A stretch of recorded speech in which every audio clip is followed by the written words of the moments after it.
Boa tarde, estamos aqui no nosso podcast da Webidia Brasil, direto do IAB EdTech. Meu nome é Gabriela Kvik, eu sou diretora de marketing aqui na Webidia e eu tô aqui com duas convidadas de peso para a gente falar sobre mulheres na liderança, então uma honra estar aqui com vocês duas. Queria começar pedindo vocês se apresentarem para a gente. Eu sou Marina Croce, eu sou CEO da Webidia Brasil e é um prazer também estar aqui com vocês hoje. A gente está tentando se escutar aqui no meio da barulheira aqui em volta, mas vai dar certo. Estou animada para ter essa conversa com vocês duas. Tá esquisito isso aqui, mas tudo bem, tá divertido. Bom, eu sou Ana Moisés, eu sou a diretora para a América Latina do LinkedIn e sou presidente do IAB também. Estou no conselho do CONAR, do SEMP, ou seja, sou uma ativista da publicidade digital, da publicidade brasileira. Acho que é isso. Muito obrigada pelo convite. Obrigada a você por estar aqui, é uma honra. Eu acho que esse papo vai ser bem legal. Eu, como mulher, estou aqui muito feliz também de conversar com vocês sobre esse assunto que muito me interessa também. Queria começar trazendo um dado que é bem alarmante, eu acho que a gente fala muito sobre isso, mas nunca é demais a gente reforçar, que no Brasil apenas 12% dos assentos de conselhos são ocupados por mulheres. 12% é um número baixíssimo. Em contrapartida, um número um pouco melhor, mas que ainda falta muito também. Mas a gente vê que empresas com mais diversidade nessa parte de liderança, diversidade de gênero, têm até 25% mais chance de rentabilidade acima da média. Então, acho que isso é um ponto que acaba já sendo reforçado há alguns anos, mas que acho que é sempre importante a gente trazer mais, porque realmente é algo que ainda tem uma longa caminhada pela frente para a gente melhorar esses dados. E queria aproveitar vocês aqui para... Eu acho que todas essas perguntas valem para vocês duas, né? Então, vocês fiquem à vontade para se complementarem. Eu queria entender da visão de vocês como que é um pouco esse impacto prático de ter mais mulheres no board, mais mulheres na liderança. O que vocês sentem dentro das empresas onde vocês já trabalharam quando isso acontece? Quer começar respondendo ou eu começo? Bom, acho que realmente assim, são informações que você trouxe que fazem a gente pensar um pouco. O que eu vejo, acho que duas coisas um pouco separadas, talvez, com relação à presença de mulheres em board, né? E aí, falando do Brasil, mas acho que a gente pode extrapolar, inclusive, para outros países do mundo. A gente, por exemplo, aqui, como é uma empresa francesa, eu tenho muita relação com a nossa matriz na França e eu vejo basicamente a mesma realidade lá, né? Um número ainda muito pequeno de mulheres e quando tem, ainda, mesmo, assim, o fato de você ser uma mulher num grupo majoritariamente masculino também faz com que você não se sinta necessariamente no espaço mais confortável possível, né, para se expressar. Então, eu acho que, enfim, para mim, existe basicamente a nossa luta para chegar nessas posições e uma vez que a gente está lá, como a gente consegue sentir que a gente tem um espaço confortável suficiente para que a gente se coloque, para que a gente traga um ponto de vista diferente, uma visão de mundo, de negócios, de relacionamento que é, né, diferente da visão, acho, predominantemente masculina que a gente vê no mercado de trabalho. Então, acho que com relação à presença feminina em board, seria mais ou menos esse comentário que eu faria. Acho que deixa você trazer Então, na verdade, o que eu acho é que é o seguinte, se você não tiver representatividade em cargos de liderança, em board você vai ter menos ainda, né? Então, assim, acho que o caminho natural para você chegar em posições de conselho é que você tenha tido experiência em altos cargos de liderança. E o número de mulheres CEO ou de mulheres em cargos de liderança de C-level ainda é muito pequeno por uma série de razões. Eu sempre brinco que a gente sabe o que vem antes, é o ovo ou a galinha, né? Ou é porque as mulheres não se sentem representadas, que elas não aplicam para essas vagas, ou elas nem almejam chegar lá, ou é porque, na verdade, não é nenhuma questão delas não estarem representadas. Mesmo que elas estivessem representadas, elas não conseguiriam chegar. Você sabe que tem uma pesquisa há alguns anos que o LinkedIn rodou, em que ele dizia que se você entrevistasse homens e mulheres quando eles saem da faculdade, todos eles querem ser CEOs. Após 9 anos, a mulher, se ela não tinha ascendido na carreira a uma posição que ela tinha desejo, ela meio que desacelerava a carreira dela. Eu nunca soube se isso era porque a mulher chegava naquele ponto em que ela tem que decidir, eu continuo insistindo, ou eu tá na hora de eu ser mãe, E aí ela fala, não cheguei ainda nem perto do que eu queria, vou priorizar outras coisas. A pesquisa não diz isso, mas o que você via era um declínio. E é engraçado, né? Ao longo da minha carreira, eu nunca entendi que a representatividade fizesse diferença. Mas eu acabei chegando a essa conclusão nos últimos anos, que assim, se você não vê uma mulher naquela posição, você fala, eu não vou chegar lá. Então assim, você tem uma questão, inclusive, que muitas vezes as mulheres nem aplicam para as posições, porque se elas não se veem representadas, elas falam, isso não é para mim. Então, eu já vi várias situações em que você abria a posição e você falava, eu quero mulheres, e as mulheres não aplicavam. Você sabe que tem, eu brinco assim, todo mundo fala da síndrome da impostora, mas é engraçado, as mulheres aplicam muito menos para as vagas, a não ser que elas tenham todos os pré-requisitos das vagas.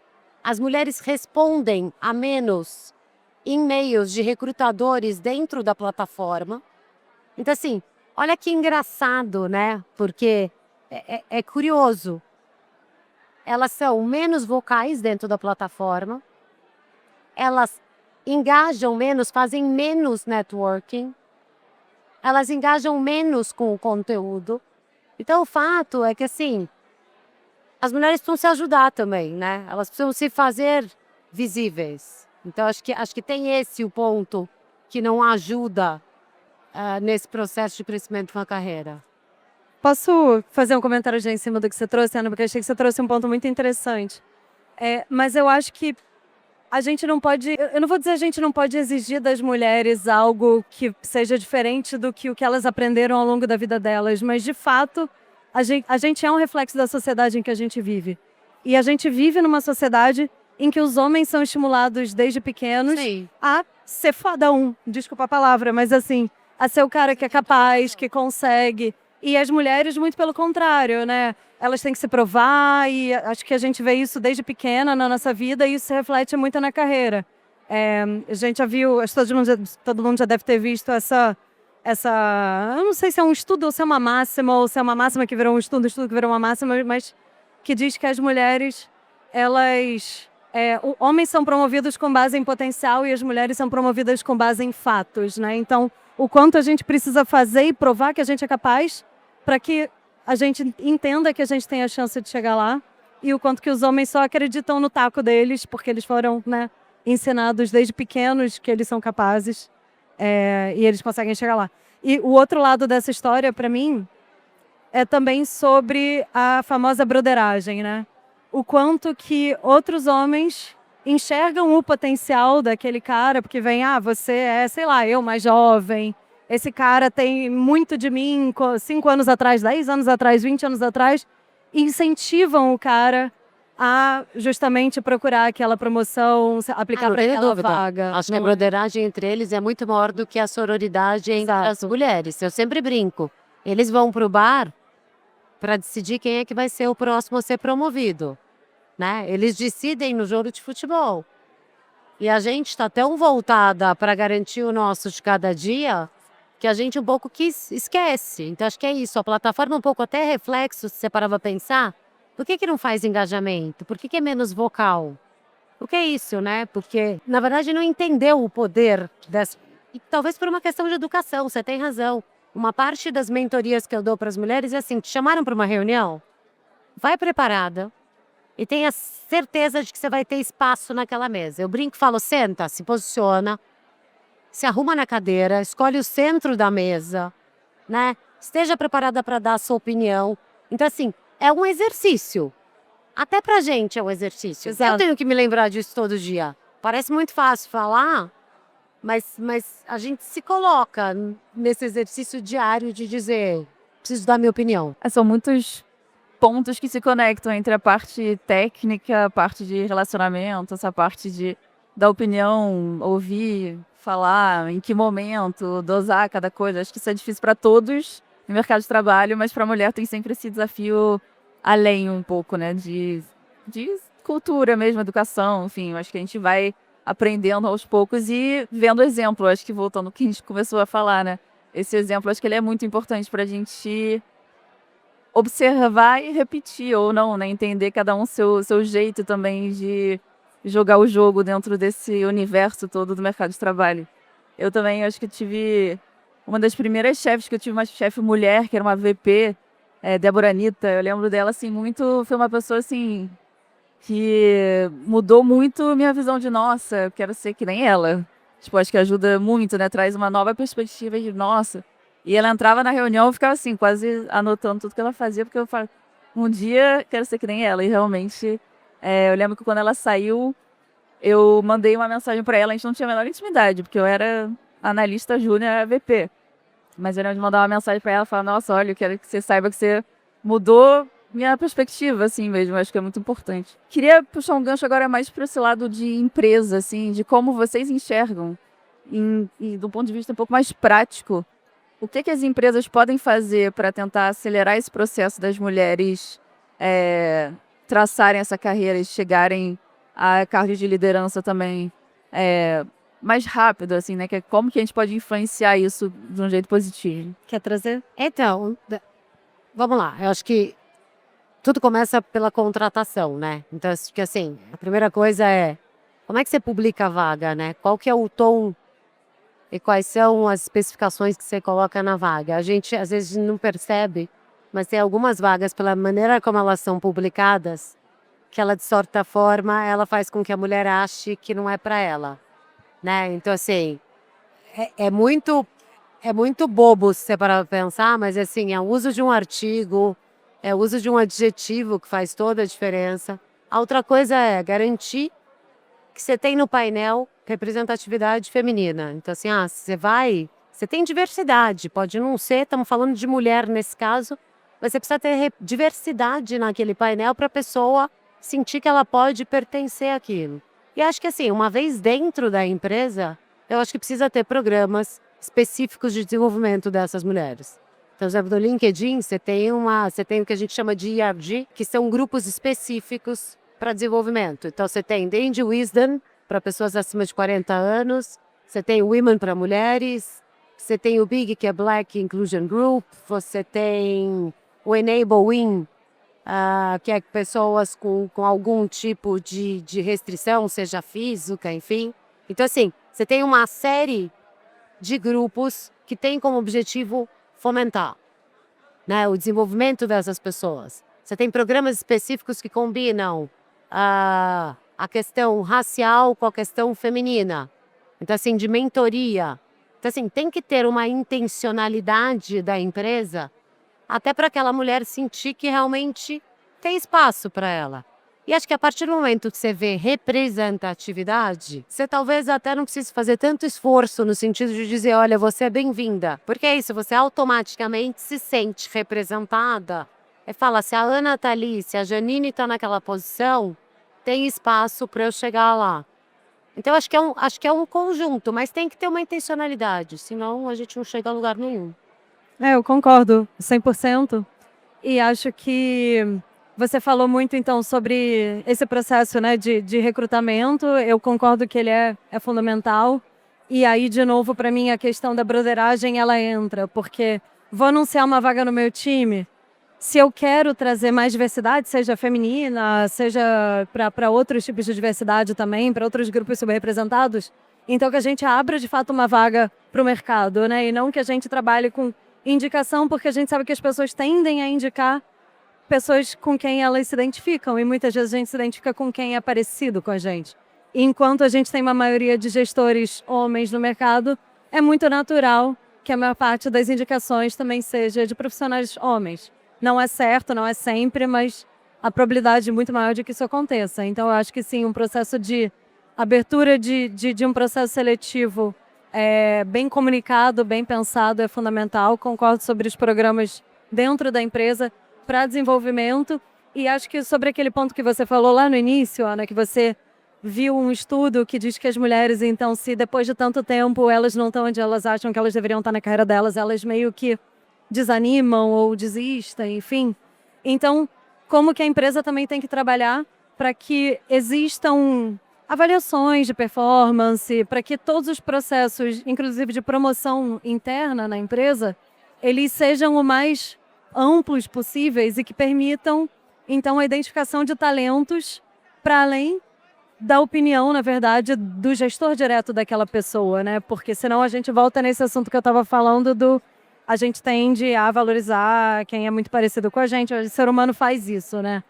Então, acho que se a empresa quer realmente mudar essa situação e se a empresa é um reflexo, né, dessa realidade ainda do nosso mercado, com uma maioria de profissionais homens em cargos altos, então que os processos promocionais internos, né, da empresa, para uma efetivação, para uma nova vaga, etc., eles sejam o mais unbiased. Não queria estar usando esse termo em inglês, mas assim, o menos parciais possíveis, né? Então, é isso, avaliações de performance mais gerais, que a pessoa seja avaliada por pares e não só pelo gestor direto, enfim, são formas de você reduzir esses vieses, né, que acabam existindo nesses processos e levando a favorecimentos pessoais, muitas vezes. E às vezes você cria pequenos programas, né? Eu fiz parte de um programa em que as mulheres com alto potencial, elas eram mentoradas por mulheres, diretoras seniors ou VPs, dentro do LinkedIn, mas elas eram sponsored pelas pessoas da liderança.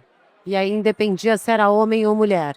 Então, cada uma dessas mulheres elencadas como de alto potencial, além de serem mentoradas por outras mulheres, elas contavam com alguém que ia se preocupar em conhecer profundamente a carreira dela e o impacto dela para, numa situação de calibration, que a gente chama, né, de calibração de desempenho, de avaliação de desempenho, que essa pessoa também pudesse dar um parecer.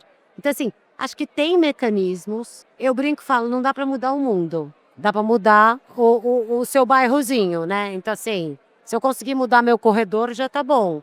Então, assim, eu sempre brinco e falo que se cada mulher também abraçar no sentido de falar, eu vou ajudar a desenvolver uma outra mulher, porque às vezes é tão pequeno, né? Às vezes é uma conversa que você tem de meia hora que dá uma tranquilidade para aquela mulher. Às vezes ela só precisa ser acolhida. A gente fica achando que é super sofisticado o que você precisa fazer e às vezes é muito mais simples.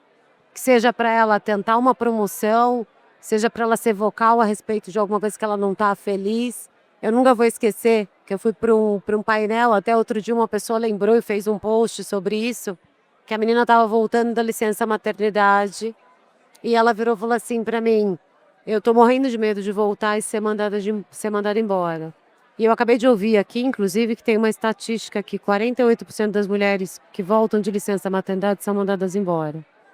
E aí eu brinquei e falei com ela falou, eu tô morrendo de medo de ser mandada embora, porque a gente fica super vulnerável e não sei o que. Eu falei pra ela, não vamos encarar isso de forma diferente? Você virou uma leoa, né? Você virou mãe. Você tem uma força, né? Você tem uma...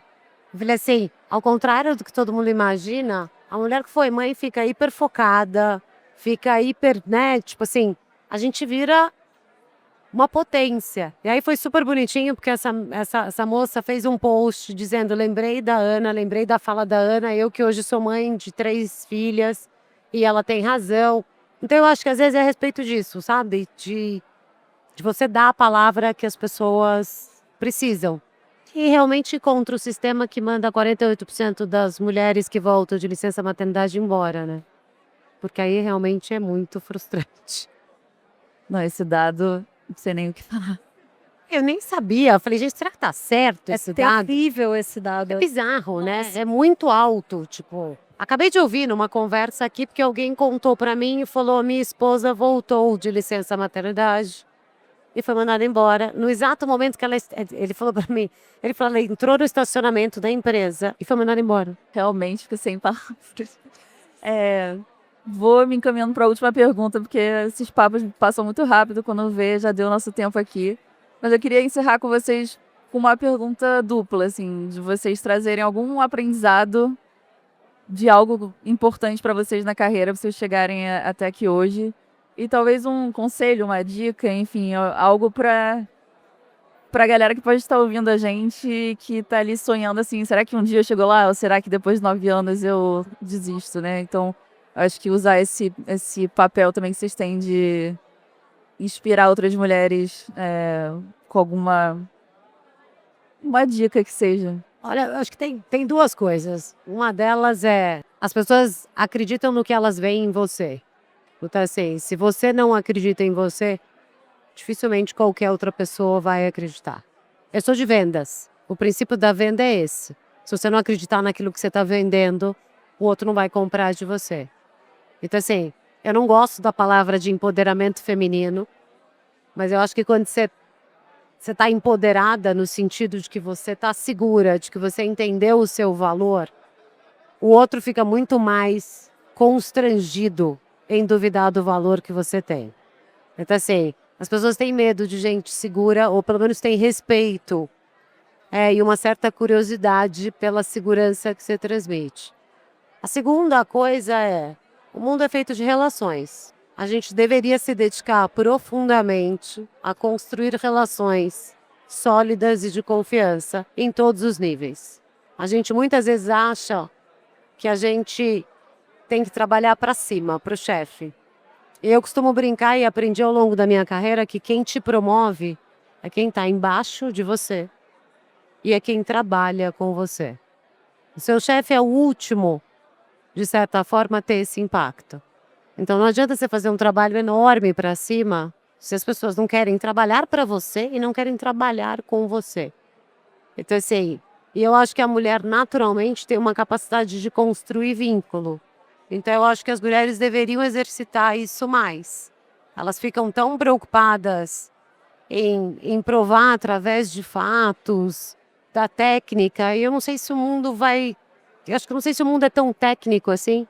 Eu acho que com tudo que está acontecendo vai ser menos evidente, menos necessário ser técnica, e vai ser mais sobre a respeito de você ser capaz de construir essas conexões, construir relações profundas. Acho que essas seriam 2 dicas para mim super importantes. Olha, tá difícil trazer alguma coisa depois desses pontos maravilhosos. Eu acho que uma coisa só que fica muito na minha cabeça, você falou bastante aqui sobre... Eu não vou nem trazer algo novo, tá? Vou só comentar o que a Ana trouxe, porque eu achei muito bom esse fechamento. Mas você comentou que a gente precisa acreditar no nosso potencial. E a gente falou um pouco ao longo desse papo sobre a síndrome da impostora, né? E uma coisa que eu acredito muito, para mim, desde que eu me dei conta disso, é algo que eu realmente tento aplicar no meu trabalho. Se todas nós mulheres sofremos muito com a síndrome da impostora, não importa em que momento da carreira a gente esteja, então, se eu posso ter um papel positivo na vida de outra mulher, é de repente de tentar fazer com que ela entenda qual é o potencial dela de verdade. E como eu faço isso? Se eu sou gestora dela, eu não vou dar feedbacks genéricos do tipo, muito bem, você é boa pra caramba, vai lá. Tenta dar feedbacks específicos que façam com que ela consiga entender de forma mais palpável qual é realmente a força dela, quais são as grandes capacidades dela, porque eu acho que esse tipo de certeza tática, mesmo como eu falei, ajuda a quebrar essa síndrome da impostora e fazer com que a gente se sinta cada vez mais capaz e, enfim, apta a qualquer desafio profissional. Eu acredito Eu nisso. acho que a liderança faz toda a diferença, né? E eu acho que assim, todo mundo tem, eu brinco, né? Quem, sei lá, faz qualquer esporte, normalmente tem um norte, né? Tem alguém que é referência. Então, assim, acho que tem um trabalho individual de cada pessoa de tentar entender quem que é a sua referência.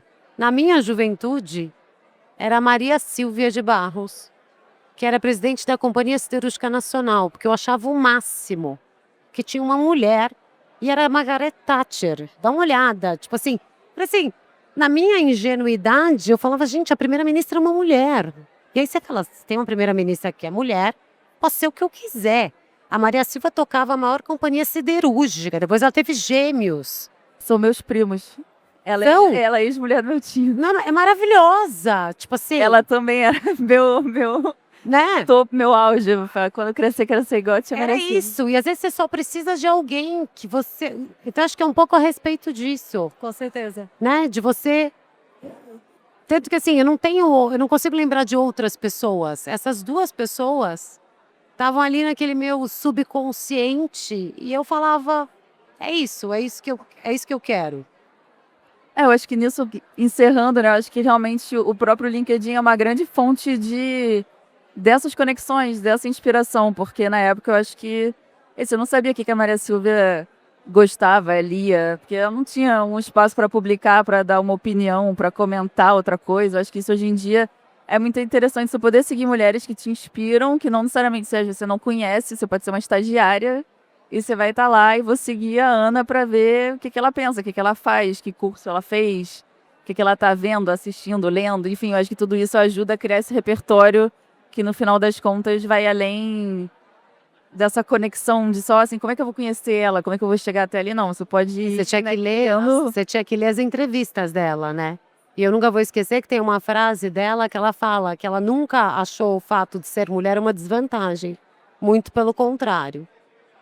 Então, assim, mas hoje, se ela estivesse escrevendo no LinkedIn, eu não precisava procurar uma matéria dela, né? Ela ia estar ali o dia, né? Sei lá, toda semana, uma vez por mês, me ajudando a enxergar o mundo de uma forma diferente. E acho que é a respeito disso. É isso, gente, muito obrigada, foi um ótimo papo. Obrigada, adorei. Obrigada a você.